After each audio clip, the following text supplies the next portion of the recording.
One more Sunday mini vlog. Evening 4 అయింది. అప్పుడైతే chicken తీసుకొనొచ్చారు. ఇంకా ఇక్కడ నేను మసాలాస్‌నైతే ముందుగా గ్రైండ్ చేసి పెట్టుకున్నాను. అండ్ నెక్స్ట్ అయితే చికెన్‌ని ఒక్కొక్క పీస్‌గా వాష్ చేసుకుంటున్నాను. నేను ఏ నాన్ వెజ్ ఐటెమ్ అయినా కూడా ఇలానే వాష్ చేసుకుంటాను. అండ్ తర్వాత సాల్ట్‌లో కూడా ఒక్కసారి వాష్ చేస్తాను.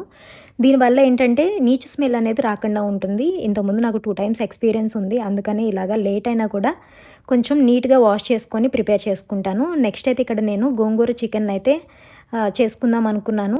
ఇంకా నాకైతే 6th మంత్ వరకు కూడా నాన్ వెజ్ ఐటమ్స్ ఏవి కూడా తినాలనిపించలేదు. నేను నార్మల్‌గా అయితే బేసిక్ నాన్ వెజ్ ఐటమ్స్ అయితే తింటాను. ఇంకా ఆఫ్టర్ 6 మంత్ తర్వాత అయితే నాన్ వెజ్ తింటున్నాను. అండ్ ఈరోజైతే గోంగూర చికెన్ ప్రిపేర్ చేసుకోవాలనిపించింది. ఇంకా అందుకనే స్టార్ట్ చేశాను. ఇంకా చిన్నప్పటి నుంచి కూడా ఎప్పుడు ఇలాగ గోంగూర చికెన్ కానీ, మటన్ కానీ నేనెప్పుడూ తినలేదు. ఇంకా ఇదే ఫస్ట్ టైము నేను గోంగూర చికెన్ అయితే ప్రిపేర్ చేయడము. టేస్ట్ అయితే బా వచ్చింది. వీడియో నచ్చితే సబ్స్క్రైబ్ చేయండి.